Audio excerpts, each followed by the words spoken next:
네, 감사합니다. 네, 예배하는 우리 모두에게 하나님이 기쁘신 마음으로 함께 하시는 줄 믿습니다. 오늘 함께 나눈 하나님 말씀은 나훔서입니다. 나훔서 1장 1절부터 7절까지 말씀 함께 보겠습니다. 나훔서 1장 1절부터 7절까지 말씀입니다. 우리 한 절씩 교독하도록 하겠습니다. 제가 먼저 읽겠습니다. 니느웨에 대한 경고 곧 엘고스 사람 나훔의 묵시의 글이라. 질투하시며 보복하시는 하나님이시니라. 여호와는 보복하시며 진노하시되 자기를 거스리는 자에게 여호와는 보복하시며 자기를 대적하는 자에게 진노를 품으시며 여호와는 노하기를 더디하시며 권능이 크시며 벌 받을 자를 결코 내버려 두지 아니하시느니라. 여호와의 길은 회오리 바람과 광풍에 있고 구름은 그의 발에 티끌이로다. 그는 바다를 꾸짖어 그것을 말리시며 모든 강을 말리시나니 바산과 갈멜이 쇠하며 레바논의 꽃이 시드는도다. 그로 말미암아 산들이 진동하며 작은 산들이 높고 그 앞에서는 땅 곧 세계와 그 가운데 있는 모든 것들이 솟아오르는도다. 누가 능히 그의 분노 앞에 서며 누가 능히 그의 진노를 감당하랴. 그의 진노가 불처럼 쏟아지니 그로 말미암아 바위들이. 함께 읽겠습니다. 여호와는 선하시며 한낱날의 산성이시라. 그는 자기에게 피하는 자들을 아시느니라. 아멘. 함께 기도하겠습니다. 하나님 아버지, 이 시간도 주님의 부르심을 따라 하나님께서 정하여 주시고 또 주님 가운데 헌신하기로 약속된 시간에 하나님 앞에 나와 우리가 주께 예배 드립니다. 우리의 모든 마음과 정성과 뜻과 힘과 소망을 주님께서 기뻐 받아 주시옵소서. 이 시간 주님 친히 말씀으로 응답하여 주시어서 어지러운 세상 속에서 하나님 말씀 붙들고 담대하게 살아가는 우리 모두가 되게 하여 주시옵소서. 모든 것 주께 감사드리며 우리 주 예수 그리스도의 이름으로 기도드립니다. 아멘. 네, 성경에는 수많은 경고들이 담겨 있습니다. 성경의 시작인 창세기에서부터 하나님은 이렇게 명령하고 있습니다. 창세기 2장 16절부터 17절까지 말씀입니다. 여호와 하나님이 그 사람에게 명하여 이르시되 동산 각종 나무의 열매는 내가 임의로 먹되 선악을 알게 하는 나무의 열매는 먹지 말라. 내가 먹는 날에는 반드시 죽으리라 하시니라. 하나님께서 경고하십니다. 선악과를 먹으면 반드시 죽게 된다라고 경고하십니다. 이 밖에 우리가 일일이 하나하나 찾아보진 않아도 하나님은 구약 성경에서 이 선지자들을 통해서 또 신약 성경에서는 사도들과 제자들을 통해서 우상 숭배의 위험성이나 교만의 위험성이나 거짓 선지자와 적 그리스도를 주의하라라는 것과 같은 많은 경고들을 주십니다. 우리가 살펴볼 이 나훔서도 마찬가지입니다. 오늘 본문 1절 말씀을 보겠습니다. 니느웨에 대한 경고 곧 엘고스 사람 나훔의 묵시의 글이라. 나훔서는 간단하게 말해서 니느웨에 대한 경고를 담고 있는 책입니다. 그러면 하나님께서는 오늘 본문도 그렇고 또 이렇게나 많은 경고의 말씀들을 성경 가운데 그리고 우리에게 주신 것입니까? 우리가 일상에서 한번 마주하고 있는 경고들을 가지고 생각해 보길 원합니다. 사진을 보시면 무슨 경고등인지 다 아실 것입니다. 안전벨트 경고등입니다. 이 경고등이 언제 뜨는가 하면 벨트를 매지 않았을 때 벨트를 매라고 뜨는 경고입니다. 그런가 하면 이런 말씀을 하시는 분들이 계십니다. 난 아무리 자도 피곤해. 이유 없이 어지러워. 이건 몸이 보내는 경고입니다. 또 지난 한 주 우리가 부흥회를 가졌는데 마치 3월의 날씨 같지 않게 굉장히 무덥지 않았습니까? 이와 같은 각종 기상이변은 자연이 보내는 경고입니다. 이 모든 경고들이 의미하는 바가 무엇입니까? 몸에게 주는 경고, 자연이 주는 경고, 자동차 경고등이 주는 경고, 이러한 경고들을 무시한 채 그것을 그대로 방치하게 되면 훨씬 더 큰 어려움이 찾아올 수 있음을 미리 알려주고 있습니다. 안전벨트 등이 들어왔는데도 불구하고 이것을 무시하고 가다가 사고가 안 나면 정말 다행이지만 만일이라도 사고가 나게 된다면 예상보다 훨씬 더 큰 참변을 당할 수 있습니다. 몸에서 계속해서 건강하지 않다라는 사인을 보냈는데 괜찮겠지 하면서 그 경고들을 무시해버리고 우리가 의사에게 찾아가서 이러한 것들을 치유받지 않으면 나중에 훨씬 더 큰 어려움으로 찾아올 수 있는 것과 같습니다. 그와 똑같은 맥락에서 하나님께서 경고를 주시는 이유는 그럼 무엇입니까? 하나님이 문제라고 알려주시는 경고들을 무시한 채 그대로 방치하면 상상도 못할 어려움이 마침내 찾아올 수밖에 없다라는 사실을 미리 우리에게 알려주고 계시는 것입니다. 2절 말씀 보겠습니다. 여호와는 질투하시며 보복하시는 하나님이시니라. 여호와는 보복하시며 진노하시되 자기를 거스르는 자에게 여호와는 보복하시며 자기를 대적하는 자에게 진노를 품으시며, 경고를 주었음에도 자기를 거스리는 자에게 하나님은 마침내 보복하십니다. 미리 알려주었음에도 불구하고 여전히 그 경고를 무시하고 하나님을 대적하는 자에게 하나님은 마침내 진노를 쏟으신다라고 말씀하십니다. 그 진노와 복수의 정도가 얼마만큼이나 되는지 나훔 선지자가 어떻게 오늘 본문 가운데 예언하고 있습니까? 4절부터 6절까지 말씀 봅니다. 먼저 4절입니다. 그는 바다를 꾸짖어 그것을 말리시며 모든 강을 말리시나니. 누가 바다를 말릴 수 있습니까? 누가 강을 말릴 수 있습니까? 특별히 이 아수르, 니느웨가 있던 곳은 비옥한 초승달이라고 부르는 큰 강이 2개나 흐르던 땅입니다. 그 강이 마를 거라고 상상하는 사람 아무도 없습니다. 바다가 마를 수 있다라고 상상하는 사람 아무도 없습니다. 그러나 하나님의 경고를 무시하고 방치하게 되면 이런 말도 안 되는 것 같은 어려움이 분명히 찾아올 수 있다라고 말씀합니다. 바산과 갈멜이 쇠한다라고 말합니다. 레바논의 꽃이 시든다라고 말합니다. 바산과 갈멜이 바로 비옥한 초승달 지대에 속해 있던 두 도시입니다. 이곳이 흉년이 들고 무너지게 될 것이다 라고 생각하는 사람, 상상하는 사람이 없습니다. 그러나 하나님의 경고를 무시하면 그런 일이, 그런 어려움이 찾아올 수 있다라고 경고하십니다. 5절도 마찬가지입니다.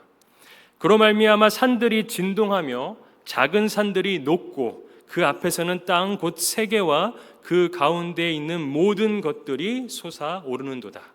산은 꺼지고 땅은 솟아오르는, 말 그대로 모든 것이 완전히 판이 뒤집혀지는 그러한 일들을 경험하게 될 것이다 라고 하나님은 경고하고 있습니다.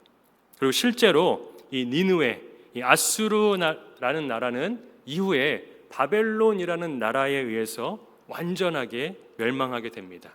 역사에서 사라져 버리게 되는 것입니다. 나훔은 그래서 이를 한마디로 6절에서 이렇게 정리하고 있습니다. 누가 능히 그의 분노 앞에 서며 누가 능히 그의 진노를 감당하랴. 그의 진노가 불처럼 쏟아지니 그로 말미암아 바위들이 깨지는도다. 어느 누구도 어떤 나라라 할지라도 하나님의 진노와 복수를 감당할 수 있는 사람이 없다라고 말씀하십니다. 아무리 강력한 아수르라 할지라도 하나님이 작정하시고 행하시는 일을 결코 막을 수는 없는 것입니다. 일상에서 보게 되는 경고들은 사실 무시해도 별일 없이 지나갈 때가 있을지도 모릅니다. 그러나 하나님의 경고는 다릅니다. 하나님의 경고는 반드시 이루어집니다. 그래서 우리는 특별히 하나님의 경고를 무시해서는 안 됩니다. 방치하면 안 됩니다. 그런 관점에서 저는 오늘 설교의 제목을 하나님의 경고를 대하는 우리의 자세라고 정했습니다. 오늘 본문을 바탕으로 하나님의 이러한 경고하심에 대해서 우리가 마땅히 가져야 할 두 가지 자세에 대해서 함께 살펴보기를 원합니다. 먼저 하나님의 경고를 대할 때 우리가 가장 우선적으로 취해야 할 마땅한 첫 번째 자세는 경청입니다. 경청하라. 말 그대로 귀를 기울여서 들으라 라고 말씀하는 것입니다. 나훔은 선지자입니다. 따라서 다른 선지자들과 마찬가지로 그는 파수꾼의 역할을 감당해야 했습니다. 에스겔서 3장 17절에 이렇게 기록합니다. 인자야, 내가 너를 이스라엘 족속의 파수꾼으로 세웠으니 너는 내 입의 말을 듣고 나를 대신하여 그들을 깨우치라. 파수꾼은 뭘 하는 사람입니까? 사람들로 하여금 하나님의 말씀을 들어서 하나님의 뜻을 깨달아서 그것을 깨우친 대로 돌아설 수 있도록 하나님의 말을 전파하는 사람입니다. 따라서 니느웨 사람들은 이 나훔 선지자를 통해서 하나님의 말씀이, 하나님의 말이 선포되었을 때에 그 하나님의 말에 귀를 마땅히 기울여야 했습니다. 망하지 않으려면 하나님의 경고의 말씀을 경청했어야 합니다. 성경은 오늘날 우리에게도 들으라라는, 경청하라는 말씀을 굉장히 자주 반복적으로 이야기해주고 있습니다. 너무 많아서 다 적을 수는 없었지만 한 세 가지만 살펴보겠습니다. 먼저 민수기 12장 6절 말씀에 하나님 이렇게 말씀하십니다. 이르시되 내 말을 들으라. 너희 중에 선지자가 있으면 나 여호와가 환상으로 나를 그에게 알리기도 하고 꿈으로 그와 말하기도 하거니와. 신명기 6장 4절을 보겠습니다. 이스라엘아 들으라. 우리 하나님 여호와는 오직 유일한 여호와이시니. 신약에서도 마찬가지입니다. 누가복음 9장 35절에 보면 이렇게 하나님께서 말씀하십니다. 구름 속에서 소리가 나서 이르되 이는 나의 아들 곧 택함을 받은 자니 너희는 그의 말을 들으라 하고. 왜 하나님께서 선지자들을 이 땅 가운데 계속해서 보내시고 왜 예수님께서는 사도들을 이 세상으로 계속해서 보내셨습니까? 심지어 하나님이신 예수님마저도 왜 이 땅 가운데 오셨습니까? 우리가 하나님의 말씀과 뜻을 알고 듣게 하기 위하여서 그렇게 보내셨고 그렇게 이 땅 가운데 오신 것입니다. 그런데 문제는 무엇입니까?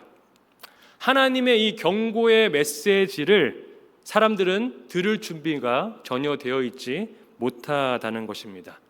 쉽게 말해서 잘 듣지 않습니다. 왜 안 듣습니까? 왜 하나님의 경고의 말씀이 선포됨에도 불구하고 사람들은 이 경고의 메시지를 잘 듣지 않습니까? 왜냐하면 다른 데 관심 둬야 할 것이 훨씬 더 많기 때문에 그렇습니다.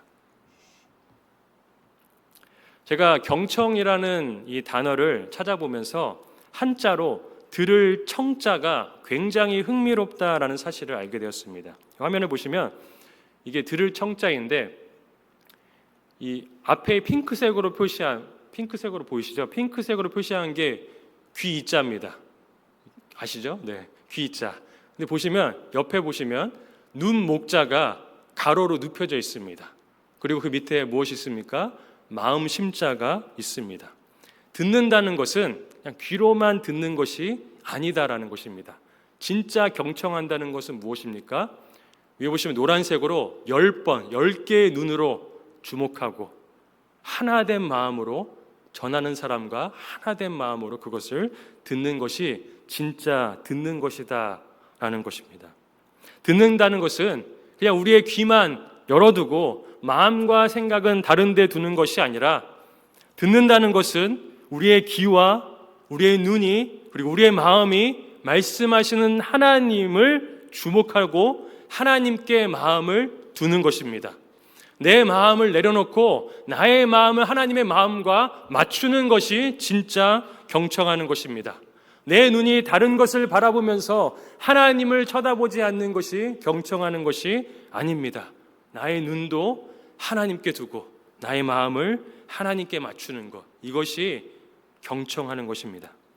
그렇기 때문에 내 마음과 눈이 하나님의 말씀보다 혹시 다른 곳에 가 있는 것은 아닌지 우리는 돌아봐야 합니다.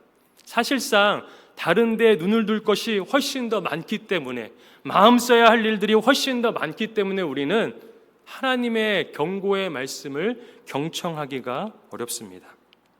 몸은 여기 있지만 마음은 다른 곳에 두고 있다면, 듣고는 있지만 내 마음과 눈이 하나님께 집중하고 있지 않다면 그것은 경청이 아닙니다. 예전에 어른들이 하시는 이런 말씀을 많이 들었습니다. 제가 들은 것은 아니고 옆에 다른 친구들이 듣는 말을 많이 들었습니다. 무슨 말인가 하면, 어른이 이야기하는데 어디 다른 데를 봐? 선생님이 이야기하는데 어디 다른 데 신경을 써? 제가 제 아들한테 하는 말입니다. 이렇게 말씀하시는 이유가 무엇입니까?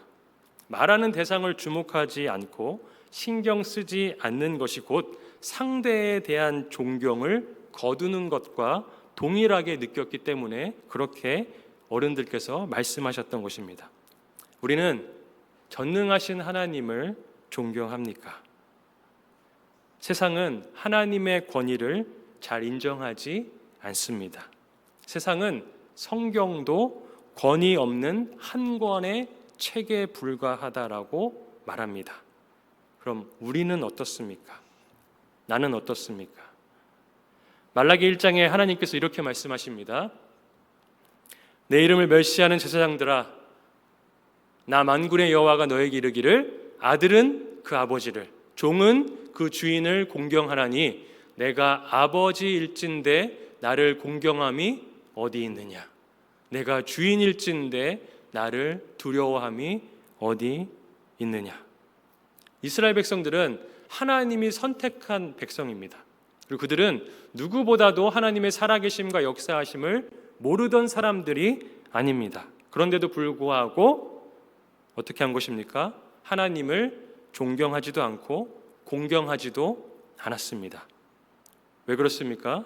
그들은 하나님의 경고의 말씀을 계속해서 경청하지 않았기 때문에 이렇게 하나님께서 말씀하시는 것입니다. 저는 우리 모든 성도님들이 이러한 이스라엘 백성들과는 철저하게 다르게 아버지 되신 하나님을 아버지 하나님으로, 주인 되신 하나님을 나의 주 하나님으로 온전히 바라보고 그분을 향한 공경과 존경과 경외함을 우리 안에 회복할 수 있기를 간절히 축복합니다. 하나님을 공경하는 그 경청, 눈을 하나님께 두고 내 마음을 하나님과 함께하는 그 경청이 온전히 자리 잡기를 간절히 소망합니다. 그런가 하면 하나님의 경고에 대해서 우리가 마땅히 가져야 할 두 번째 자세는 돌아섬입니다. 돌아서라입니다. 하나님의 말씀을 들었으면 그 말씀의 방향대로 이제 돌아서야 합니다. 우리가 교회에서 흔히 사용하는 말로 회개입니다. 사실 하나님의 경고의 중요한 목적 중에 하나가 이 회개에 있다고 해도 과언이 아닙니다. 하나님은 인간의 죄악됨을 모른 척 하시지 않지만 그렇다고 해서 벌 주기만을 기다리고 기대했다는 듯이 행동하시는 분도 아닙니다. 오히려 하나님은 여전히 오래 참으심으로 경고하시며 하나님께로 우리가 돌아설 기회를 주시는 분이십니다. 오늘 본문 3절과 7절 말씀을 함께 보겠습니다. 3절에서는 이렇게 말합니다. 여호와는 노하기를 더디하시며, 이어서 7절은 어떻게 하나님에 대해서 말씀하십니까? 여호와는 선하시며 환난 날에 산성이시라. 그는 자기에게 피하는 자들을 아시느니라. 아직 기회가 여전히 남아 있습니다. 그러니 하나님의 말씀이 선포될 때 잘못된 것이 있으면 고쳐라 라는 것입니다. 하나님께서 기회 주실 때, 여전히 내 생명과 호흡이 있을 때에 하나님이 알려주시는 방법대로 하나님께 피하라 라는 것입니다. 그 기회를 우리에게 주십니다. 그런데 마찬가지로 문제는 무엇입니까? 사람은 하나님의 경고를 듣기 싫은 잔소리처럼 여길 때가 많다는 것입니다. 혹은 하나님의 경고를 내 마음을 무겁게 만드는, 아마 지금도 마음이 무거워지시는 분들이 계실 것입니다. 하나님의 경고를 내 마음을 무겁게 만드는 짐처럼 여기면서 거부 반응부터 나타날 때도 있습니다. 하나님이 창세기 2장에서 말씀하신 것처럼 선악을 알게 하는 나무의 실과를 먹지 말라. 이거 먹으면 정말로 죽어. 그러니까 먹지 마. 이러한 따뜻한 말로 듣는 것이 아니라 어떻게 듣는 것입니까? 너 선악과 먹지 마. 먹으면 죽을 줄 알아. 이렇게 협박처럼 듣는다는 것입니다. 우리를 사랑해서 주시는 경고의 말씀들을 마치 우리의 자유, 내가 하고 싶은 것들, 내가 이루고 싶은 것들을 못하게 막는 못된 누군가처럼 듣고 있다라는 것입니다. 그래서 하나님의 경고의 말씀을 싫어합니다. 마음에 두고 싶어 하지 않습니다. 기회를 주심에도 불구하고 기회가 기회되지 못하도록 만들고 있는지도 모릅니다. 그러나 하나님이 주시는 경고는 언제나 우리에게 은혜인 줄 믿으시기 바랍니다. 하나님은 자신의 형상대로 창조한 인간을 자신에게 소유권이 사실 다 있으심에도 불구하고 함부로 대하시지 않습니다. 엄청난 은혜를 베풀고 우리가 마땅히 받지 못할 또 다른 기회를 오늘도 어쩌면 지금도 주고 계십니다. 가인이 범죄했을 때에 자기 아우를 죽인 가인, 당장이라도 하나님께서 이 가인을 죽이셔도 누구도 뭐라 할 사람이 없습니다. 아마 마땅하다라고 여겼을 것입니다. 그러나 하나님은 이 가인에게 마저 나머지 인생을 살아갈 수 있는 기회를 주십니다. 그에게 표까지 줘서 다른 누구도 그 가인을 해하지 못하도록 막아주시겠다라고 말씀하십니다. 어떻게 그럴 수 있습니까? 하나님은 인자하신 분이시기 때문에, 하나님은 여전히 그러한 사람일지라도 하나님의 형상대로 창조된 인간이기 때문에 여전히 또 다른 기회를 주고 있습니다. 예수님은 어떻습니까? 자신을 배신할 제자가 누군지 알았습니다. 가룟 유다였습니다. 그런데 예수님은 그를 어떻게 대하셨습니까? 끝까지 사랑하셨습니다. 그가 마지막 순간까지 회개할 수 있는 기회를 그에게 제공했던 것입니다. 오늘 본문에도 보시면 니느웨는 이방 나라입니다.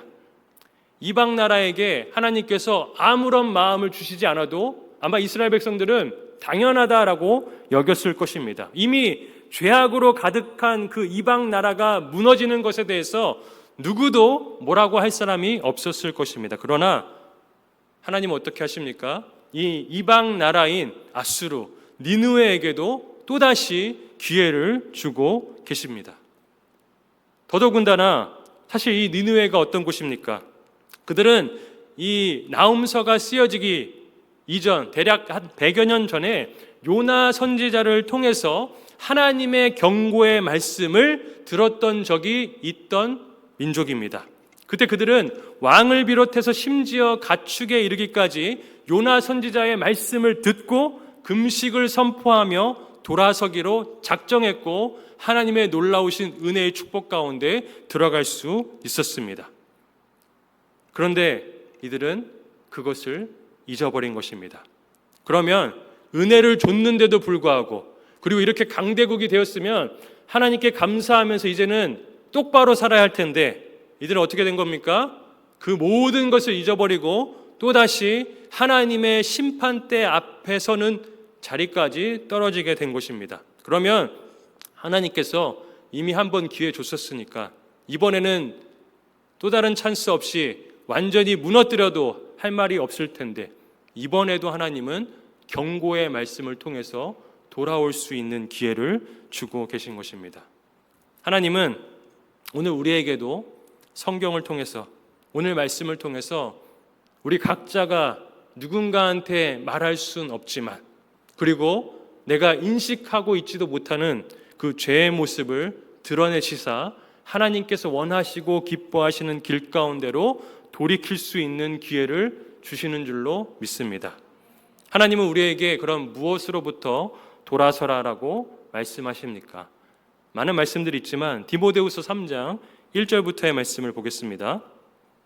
너는 이것을 알라. 말세에 고통하는 때가 이르러 사람들이 자기를 사랑하며 돈을 사랑하며 자랑하며 교만하며 비방하며 부모를 거역하며 감사하지 아니하며 거룩하지 아니하며 무정하며 원통함을 풀지 아니하며 모함하며 절제하지 못하며 사나우며 선한 것을 좋아하지 아니하며 배신하며 조급하며 자만하며 쾌락을 사랑하기를 하나님 사랑하는 것보다 더하며 경건의 모양은 있으나 경건의 능력은 부인하니 이 같은 자들에게서 내가 돌아서라. 하나님은 우리가 다시 한번 돌아설 기회를 오늘 주고 있습니다. 하나님보다 나를 더 사랑하는 것에서부터 돌아서라라고 말씀하십니다. 돈을 사랑하는 것에서부터 돌아서라라고 말씀하십니다. 자랑하는 것에서부터 돌아서라라고 말씀하십니다. 교만하고 비방하는 것에서부터 돌아서라라고 말씀하십니다. 부모를 거역하고 감사하지 않는 것에서 돌아서라라고 말씀하십니다. 무정하고 원통함을 풀지 않는 것에서 돌아서라라고 말씀하십니다. 모함하고 절제하지 못하는 것에 대해서 돌아서라라고 말씀하십니다. 사납고 선한 것을 좋아하지 않는 것에서 돌아서라 하십니다. 쾌락 사랑하기를 하나님 사랑하는 것보다 더 하는 것에서 돌아서라 하십니다. 돌아설 게 너무나 많습니다. 제가 이것을 보면서 돌아설 게 여전히 너무나 많은 저를 보게 됩니다. 하나님께서 왜 오늘 저를 이 자리 가운데 세우시고 지금 당장 제 목숨을 가져가셔도 누구 하나, 아니 저 스스로조차 반문조차 할 수 없는 호흡 가지고 살아가면서 왜 지금 여기에 남겨두고 있습니까?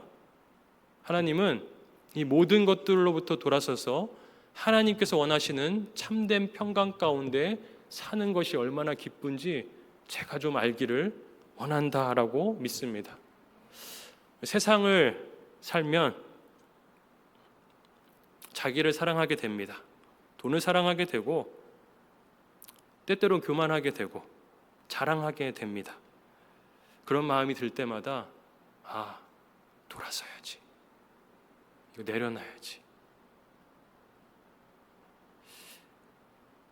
우리가 주님께서 주시는 이 기회를 온전히 붙잡을 수 있기를 간절히 소망합니다.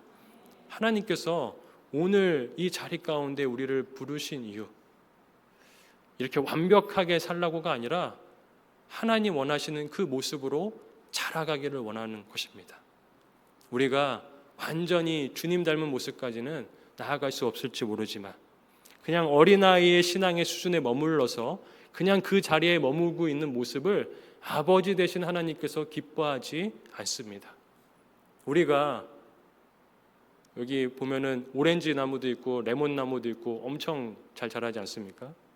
그 작은 민물 같은 나무나 새싹도 자라나야 기쁨을 누리는 것처럼 하나님께서 우리를 보면서 자라지 않으면 슬퍼하십니다.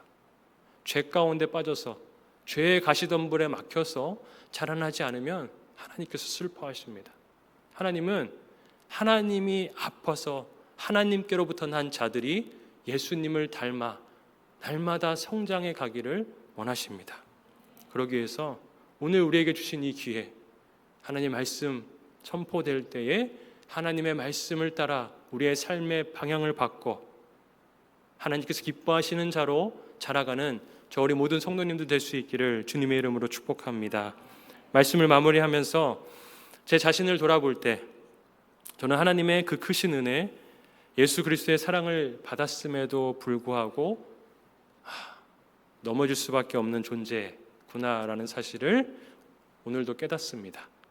제가 잘나서 이런 말씀을 전하는 것이 아닙니다. 그래서 말씀이 주는 경고를 듣고도 놓쳐버리고 많은 성경 지식을 알면서도 돌아서지 못할 때가 많은 연약한 존재입니다. 그러나 동시에 우리가 붙잡아야 할 진리가 있습니다. 지금도 주님은 우리를 부르시고 말씀하시고 다시 그리스도께서 가신 그 길로 돌아오게 하시는 분이시다라는 것입니다. 그래서 오늘 우리가 이 자리 가운데 서게 하셨습니다. 하나님의 경고는 우리를 당장 끝내버리기 위함이 아니라 다시 살리기 위한 은혜의 부르심인 줄 믿으시기 바랍니다. 혹시 지금 넘어져 있는 분이 계십니까? 하나님 말씀 앞에서 멀어졌다라고 느끼는 분이 계십니까? 이 시간 능히 우리를 다시 일으키시는 주님의 은혜를 의지하며 하나님의 말씀을 경청하고 삶의 방향을 주님께로 맞추는 복된 예배자로 세워지는 저 우리 모든 성도님들 될 수 있기를 예수 그리스도의 이름으로 축원합니다. 말씀을 기억하면서 이 시간 함께 기도하겠습니다. 하나님 아버지 감사합니다. 오늘도 주님께서 우리에게 하나님의 귀한 말씀을 주시고 하나님 무엇보다도 이 말씀이 우리에게 생명이 된다라는 사실을 부인하지 않는 그러한 마음과 가치관을 우리에게 심어주신 은혜에 감사를 드립니다. 하나님, 우리 연약합니다. 하나님, 우리 하나님 말씀대로 잘 살지 못합니다. 여전히 하나님 아버지보다는 다른 곳에 더 눈 돌릴 때가 많습니다. 그러나 이 시간 주님 앞에 엎드려 주님께서 돌이키라 하는 나의 죄된 모습을 바라보기 원합니다. 하나님 앞에 예수 그리스도의 보혈로 내어놓을 때 깨끗하게 씻어주시고 다시 한번 주님께서 원하시는 그 길을 따라 살아가는 복된 예배자의 삶 다 될 수 있도록 은혜 베풀어 주시옵소서. 모든 것 주께 감사드리며 우리 주 예수 그리스도의 이름으로 기도드립니다. 아멘. 말씀을 기억하면서 함께 하나님 앞에